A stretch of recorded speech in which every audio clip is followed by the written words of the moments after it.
What's up, everyone, and welcome to ClearTalk. So in this video, we're going to be talking about free speech some more. We're going to be talking about the threat of the Trump administration coming after protesters. Whether, and while it's being kind of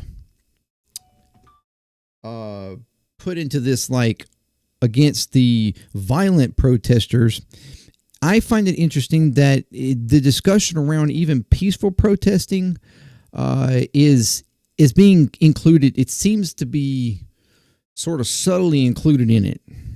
And so I'm bringing up the question as to whether or not any protesting period against this administration or anything that this administration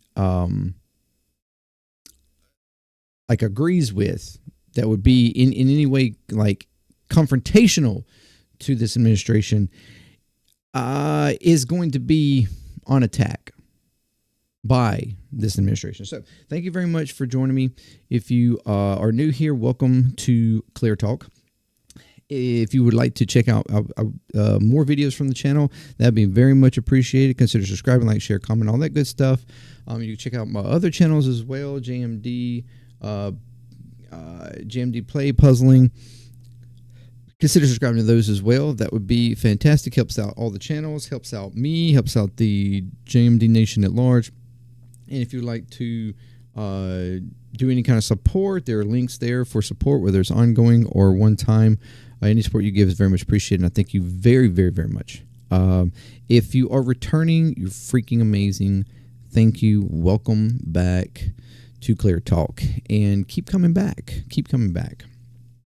Keep coming back to all the channels. Okay, so now, as you know, and I'm sure you know, the ongoing unrest in this country over the stuff that the Trump administration has been doing is steadily increasing. I mean, I myself have been to a couple of protests here locally.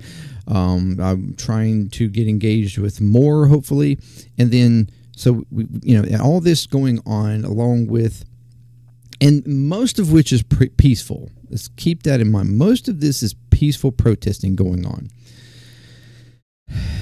But then we've had, some breakouts of violence kind of in the middle of the protesting. And something that we've brought about is the argument as to whether or not these antagonizers, as Trump as an administration keep kind of, agitators, rather, they keep trying to say, and they kind of place all protesters in this kind of bubble. But whether or not these agitators are really connected to the peaceful protesting, or if this is more of just, people who are trying to create conditions to quell the peaceful protesting and try to make this negative, continue to create this negative view on protesting in general. So we've had all that stuff going on. So yes, there has been some violent acts that have had against police officers and ICE. There's been a lot of stuff potential against ICE, but we've talked about the things that ICE has been doing, which borderlines on criminal and illegal. As a matter of fact, I don't even think it borderlines. It actually is straight up illegal. So yes, the aggravation and anger and frustration of the public towards these types of actions that are being done by the administration is becoming more and more frequent. And in lieu of course, the shooting of Charlie Kirk, this has become more aggressive, and the administration pushing further and further arguments of like left-wing extremism. And it's starting to really get concerning. So what I have here, I'm going to show this. I didn't report on it at the time, or I didn't talk about it at the time. I was wanting to, but I'm glad I kind of pushed it off because I'm to join it in with all of this, because this comes into the peaceful protesting part and Trump's thin skin, in which he seems to not be able to. I feel that he's not differentiating enough between violent rioting type of acts and peaceful protesting. Here we are. We have this. If I don't know if y'all saw much of it, but about a week ago or so, Trump was trying to go to a dinner at a restaurant with cabinet members. They were all just, trying to have a nice little meeting together or whatever, or dinner together. And on the way into the restaurant, Trump was met with protesters outside the restaurant, in which they were, there was chanting of like, you're not wanted here, and stuff like that. And that was him, but he largely ignored it. Honestly, didn't even hear it. But then once he gets into the restaurant and the cabinet members, everybody, they're trying to make their way like to the table. Haven't even sat down at the table or anything. It's not like they were actually having dinner yet. They were just entering into the restaurant and the arrangement of being seated. And there was a group of I think it's Code Pink, that had a group of people that somehow they did find or have the knowledge that this was happening, and they reserved a table at this restaurant so that they could engage in protest straight to Trump's face, in his cabinet member's face. It was not violent, as you will see. They were just saying chants, and you'll see Trump's reaction, the reaction of the cabinet members and security around, and so forth. So let's watch.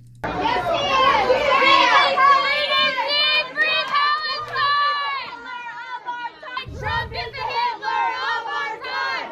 Free DC, free Palestine. Trump is the Hitler of our time. Free DC, free Palestine. Trump is the Hitler of our time. Free DC, free Palestine. Trump is the Hitler of our time. Free DC, free Palestine. Trump is the Hitler of our time. Free DC, free Palestine. Trump is the Hitler of our time.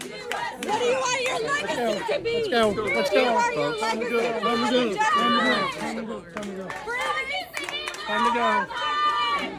Okay, so as you see, they're saying, free Palestine, talking about his anti-war chant, and Trump is the Hitler of our time. Which, of course, the actions that are going on, we done talked about this in the previous video, about how we were engaging in, some complete and utter support for the genocide happening in Gaza. I mean, you can't argue with him.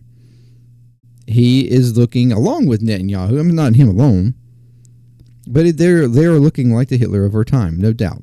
But as you see, you have Trump here, who is used to people just, all the complete and utter ass-kissing and suck up that these cabinet members and everybody in his little bubble does to him. He can't, he acts in every time he speaks, he talks about how, people just love what he's doing.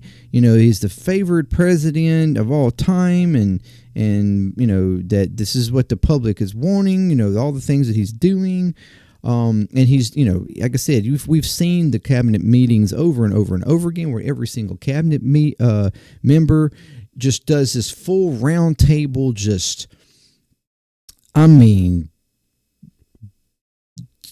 ass kissing, ball cuddling,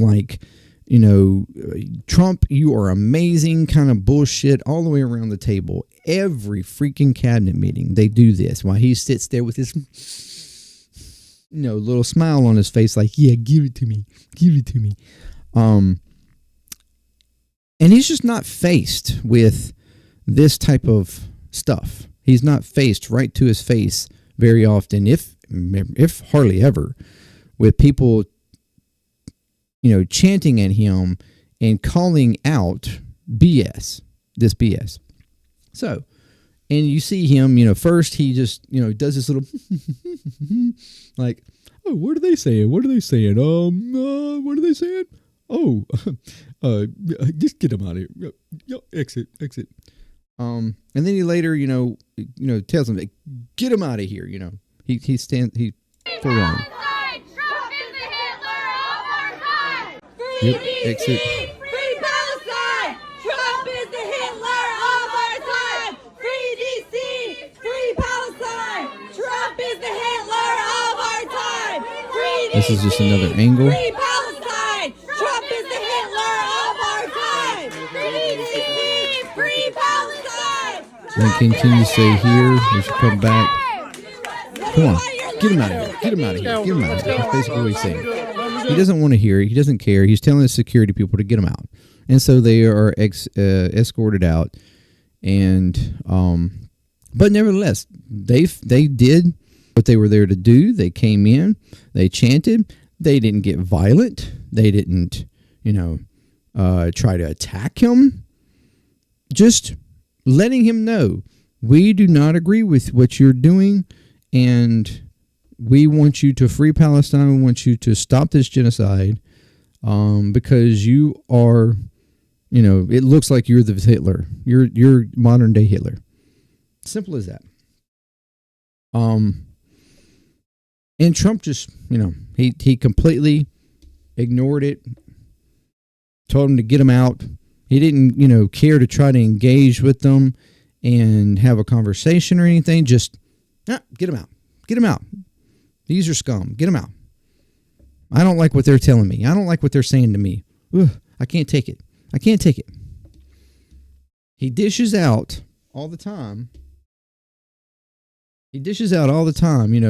All the rhetoric and hate speech that he does in his meetings or whatever, or speeches where he talks down, says shit about people he doesn't like, calling them all kinds of names, nasty and everything else.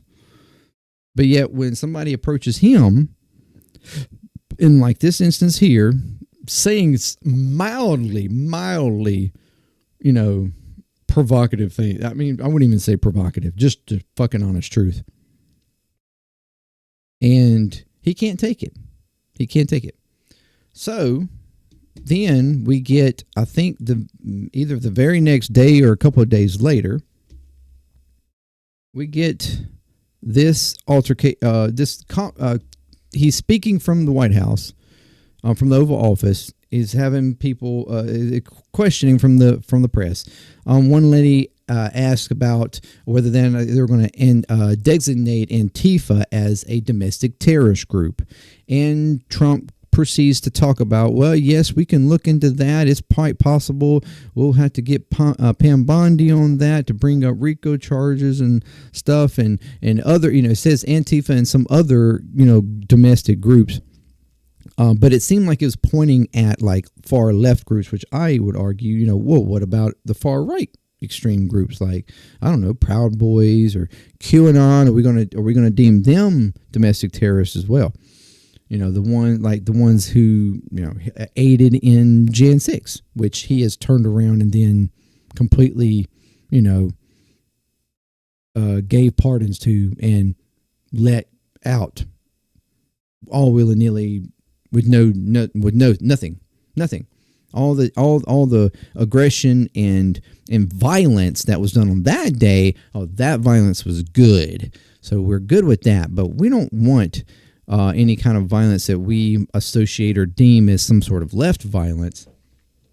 That's bad, and that's domestic terrorism, and we're going to bring charges and all this kind of stuff. So, but in the middle of that, he starts talking randomly about the engagement at the restaurant, as if he was including this peaceful protesting to his face as terrorism. That it's in the same thing as all this, bad violent things where rocks are being thrown and cops are being spit on, which, well, I mean, like, okay. So let me swap over. We have this. So let's watch. Do you plan on designating Antifa finally a domestic terror organization? Well, it's something I would do, yeah. If I have support from the people back here, I think we'd start with Pam, I think. But I would, if you give me, I would do that 100%. And others also, by the way. But Antifa is terrible. Are there other groups that you can think of? There are other groups, yeah. There are other groups. We have some pretty radical groups, and they got away with murder. And also, I've been speaking to the Attorney General about bringing RICO against some of the people that you've been reading about that have been putting up millions and millions of dollars for agitation. These aren't protests. These are crimes, what they're doing, where they're throwing bricks at cars of ICE and Border Patrol. And they come in with a beautiful new car. They're so proud. It's Border Patrol, ICE, it's got whatever it is. And they're throwing rocks at it. And after 50 yards, it looks like an old beat-up vehicle. It was just brand new. It was just bought for the purposes. And they don't have to... It's amazing to me that, for starters, that he brings up about the throwing rocks at ICE and Border Patrol agents. But it doesn't seem like... Then he proceeds to talk about the vehicles and the damage to the vehicles. Not seemingly a concern to the people, but for the brand new vehicles that were just bought for the agents and that they are now damaged. That feels like a little, doesn't it? Like a little misprioritization there. We're more worried about the vehicles. Oh, these are such beautiful new vehicles, and now they have dents all over them. They look all beat up. That's a crime. That's a crime. Crime against vehicles. I just find that weird. Okay. To take that anymore. I let it be known. We'll take responsibility. They don't have to take it anymore, and they don't want to take it. They were told. By a past administration, it became almost a culture. If somebody throws a rock at you, do nothing. If somebody spits in your face, do nothing. And I say, when they spit, you hit. Do whatever you want. If they spit, you hit, because that's equate. I mean, law enforcement, we're talking about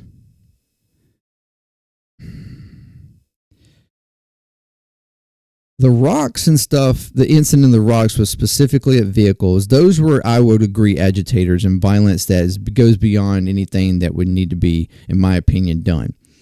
I condemned that when it happened. Shouldn't happen. But I also identified that didn't seem to be connected to the peaceful protesting that went on. Now,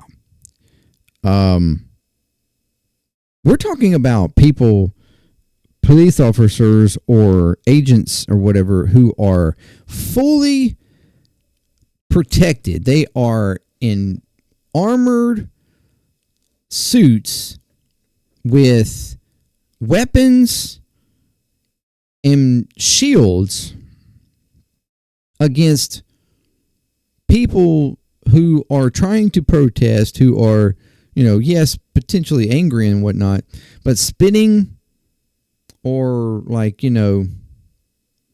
yelling at them. This is not violence. That's not violence. Maybe, aggressive, agitative, yes, to get under their skin. But it's not pretend like these policemen and stuff don't also come at them, even oftentimes completely unwarranted, to scatter them, to get them away because they're just tired of, standing there listening to them or whatever the case. Or, they want to just disperse them and eliminate the protest altogether, where they will then use, smoke grenades or pepper spray or whatever, rubber bullets to shoot at people who are most of the time unarmed. That's not considered violent, though. That's not considered violent. That's necessary. You do whatever the hell you want. I watched it so sick it made me. For 4 years, I had to sit home and watch people screaming at policemen and spitting in their face, and they weren't able to do anything. They just had to. As they shouldn't. As they shouldn't. They are fully protected in protective gear. They are supposed to uphold and de-escalate. That's the idea. To stay controlled, to help de-escalate. If you engage, that is not de-escalating.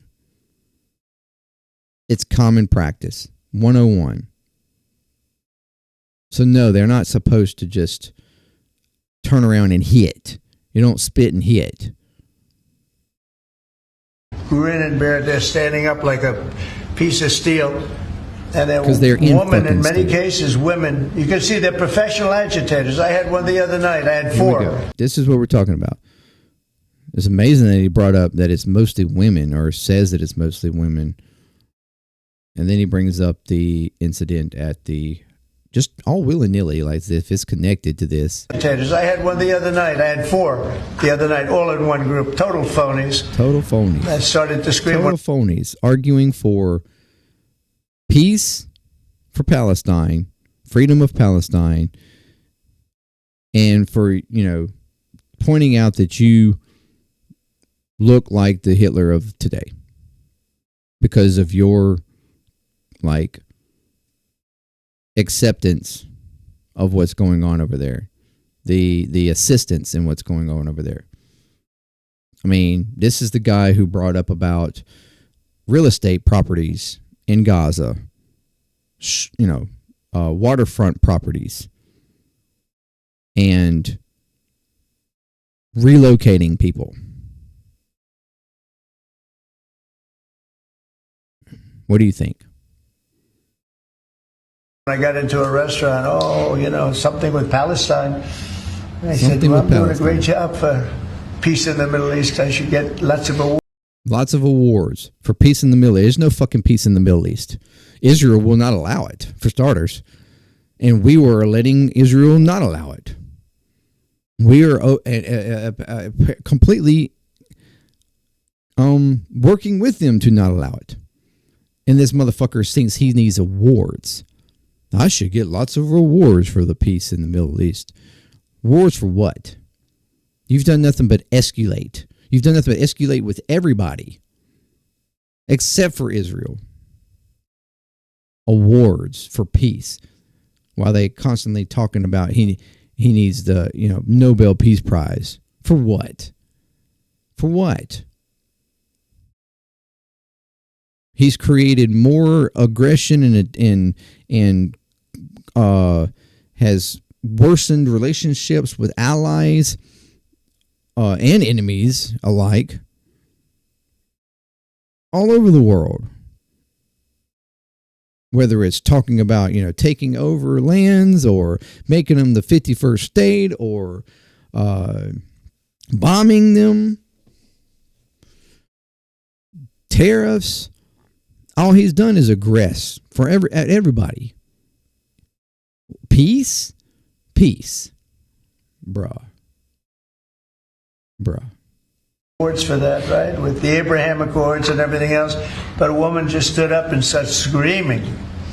And she got booed out of the place, too. There were a lot of people in the restaurant. I went there to show how safe, and it was safe. I mean, the woman is just a mouthpiece. All she was a paid agitator.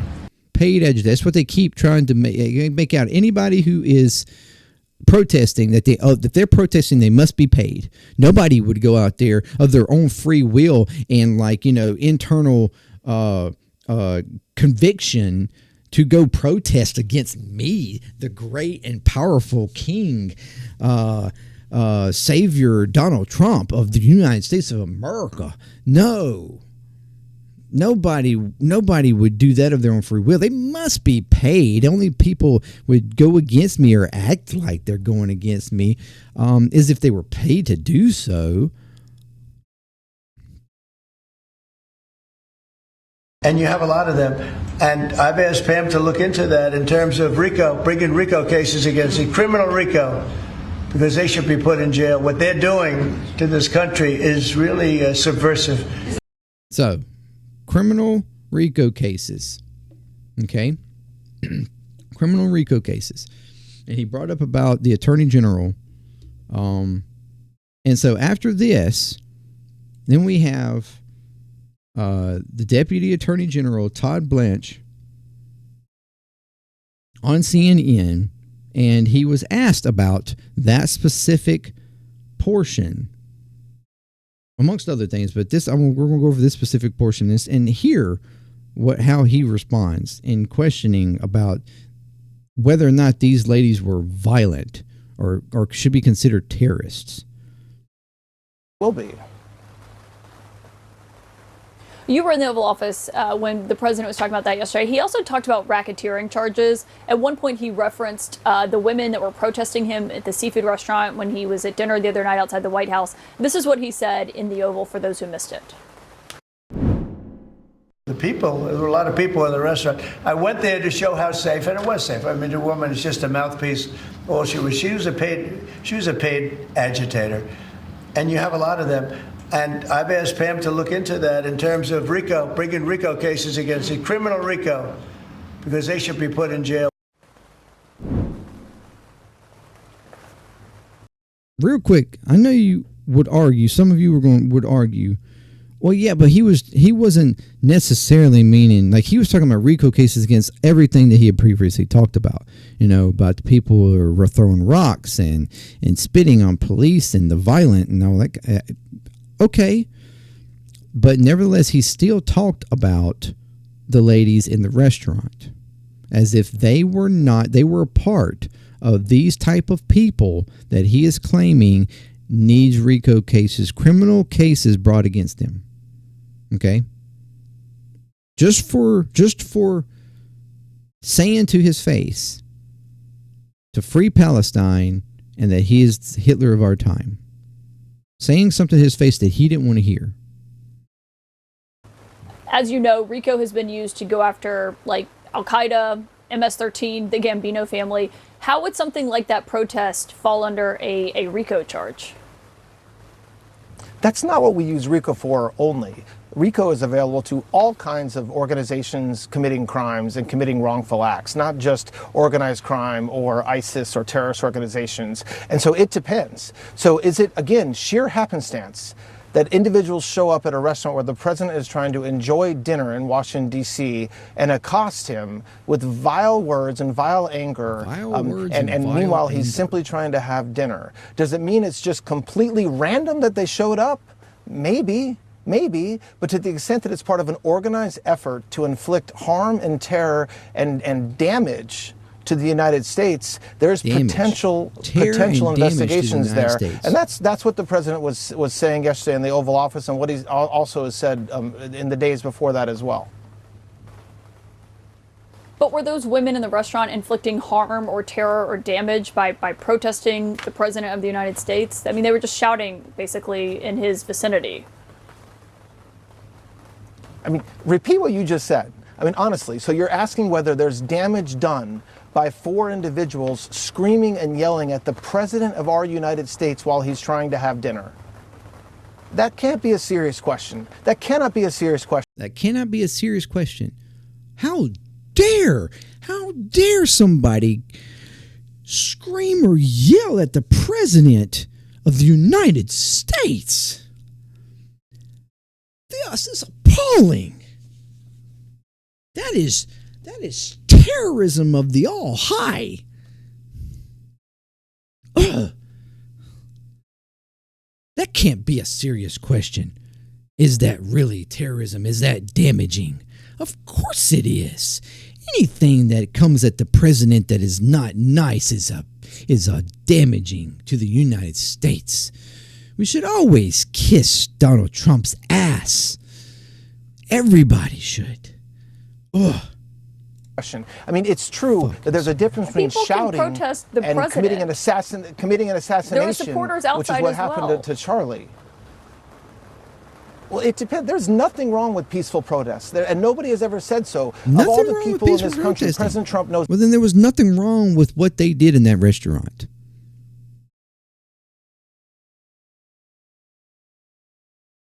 Exactly what it's like to have people protest against him. But what he's talking about and what the administration is talking about is organized efforts by... So, organized efforts, and this is what they keep coming at, is that if it appears to have been organized, regardless of whether or not it is violent or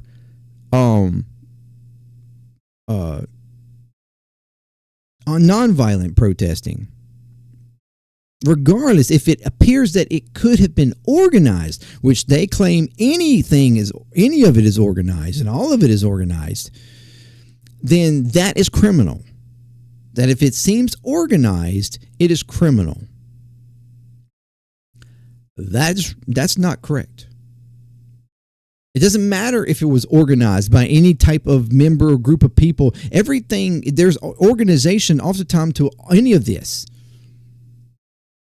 Whether it's violent or nonviolent, there's oftentimes organization, even if it's a small group of people that are organizing. I mean, you could argue the four women there at the restaurant organized themselves because they all collectively went there to do. They organized themselves. Doesn't mean that some grand scheme of organization and millions of money went into them being able to get into a restaurant to shout at the president. That can be considered organized, just four people. So under that definition, any protest can be considered organized.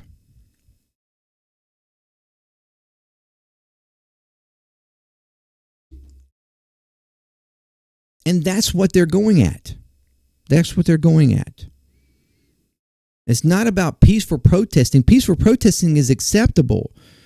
But organized protesting is not. Protesting is always organized.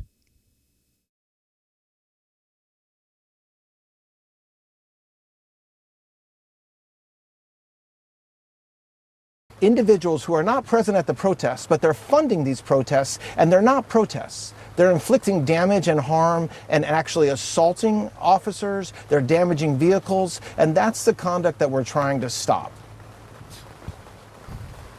Damaging vehicles is vandalism.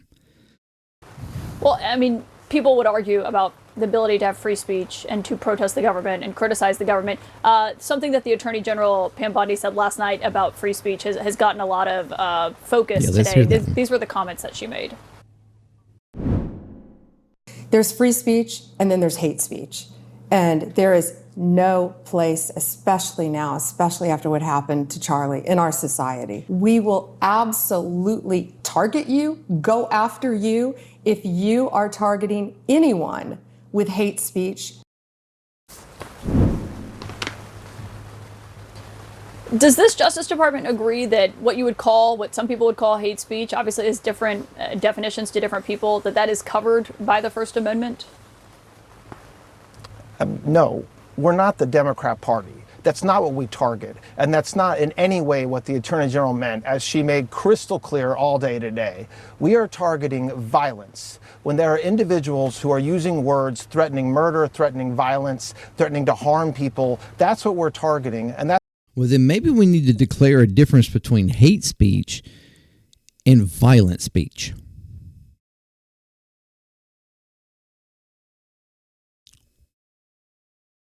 Because hate speech has become this sort of umbrella speech for any kind of speech that goes against you in whether it's ideologically or whatever, like that's what has been umbrellaed as hate speech. Anything that is a opposition to you is hate speech. That's what it's become. But that does not mean violence.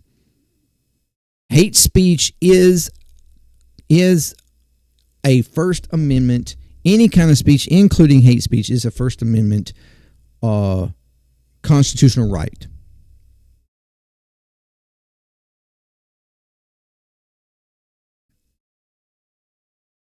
Whether you like it or not.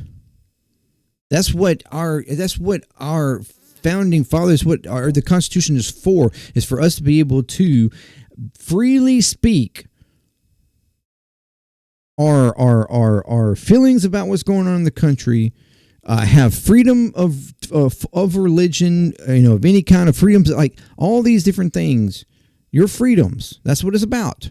This is a free society.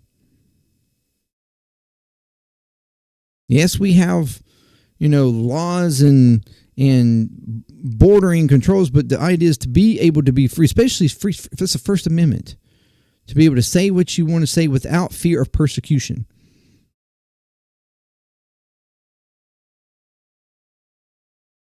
And they've been screaming for, whenever it's speech for them, free speech, free speech, free speech, free speech. But as soon as that free speech comes at them and they don't like it, oh, no, that's hate speech. We need to stop it. We can't have that. We can't let you say what you want to say. Only us say what we want to say. That's what's happening all too often in this country. And so, no, this isn't about the right to say whatever you want about me or about President Trump or about you. It's when you're threatening to inflict violence or harm on individuals. That's where this Department of Justice will not stand for. But you would agree that hate speech is covered by the First Amendment? Yes, of course hate speech is covered by the First Amendment, and everybody thinks that. The Republican Party and this administration believes in that more than most, having been subjected to what we've been subjected to for the last several years. And Charlie spoke about that repeatedly because it's... Charlie spoke about how hate speech doesn't even exist. What are you talking about? He didn't believe in hate speech. But yet you have Pam Bondi there in the name of Charlie Kirk saying that we're not going to take hate speech. We're going to come after you. We're going to target you. It's true. And so, no, this is not about words that are used. It's about words that are used when they're threatening violence, murder, when they're threatening to kill people. That's what we cannot tolerate. Okay, well, those ladies in that restaurant were not targeting, we're not causing harm, we're not targeting harm, we're not speaking of violence. And matter of fact, they were speaking to anti-violence. Free Palestine. Stop being aggressive to Gazans, to Palestinians. That is anti-violence.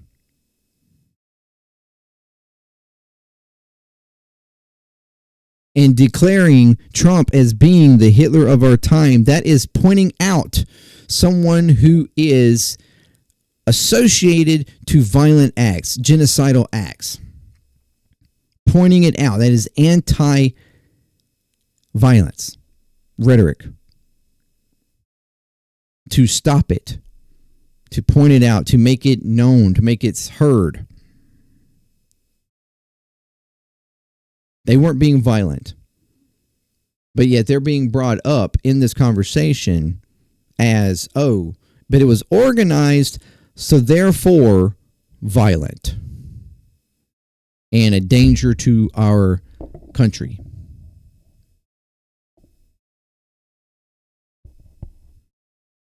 So I guess the only way for them to consider free speech and nonviolent protest is if one singular person was right there in front and just said something. I guess that's the only way, because otherwise it would be considered organized. Although I guess you could even consider one person organized.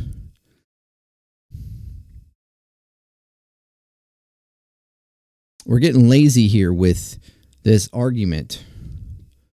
The Republican Party is getting very lazy with this argument about free speech, protests, hate speech, and opposition targeting, and giving excuses and justification for them coming after anybody who opposes them, who opposes actions that they are doing, who opposes rhetoric that they are spewing. We talked about this yesterday. How free is our free speech right now? And the crackdown that they are doing on it through all the different agencies and establishments.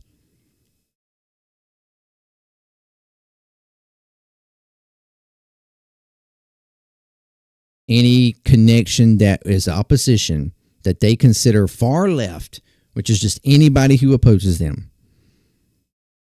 Doesn't matter if they agree with fucking 60, 70% of what they do. If they disagree on one thing, that is an opposition, and therefore we don't agree. They can agree with everything else that the administration does domestically, but because they don't like what they're doing in Gaza, they can be considered protesting against them and a threat to target.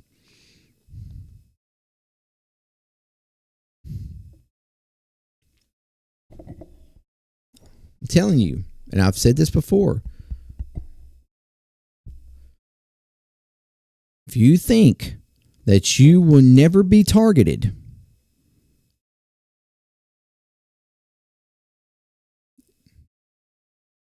I've got a bridge to sell you.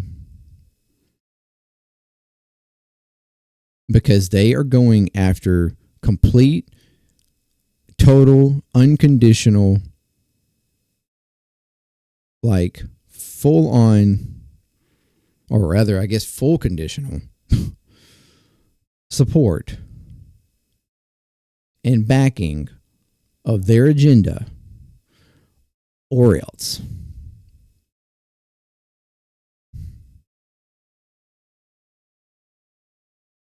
If you oppose in any way, you are a target. And what does that show?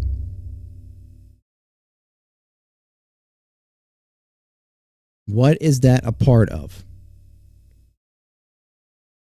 Authoritarianism and dictatorship. Full control. That is what they are after.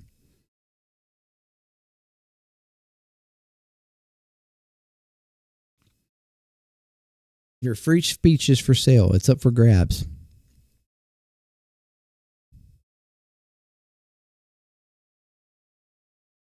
But you can only have free speech if you fully submit. Let me know what you think. Thank you for joining me. Until next time, peace. Clear Talk with love. I'm out.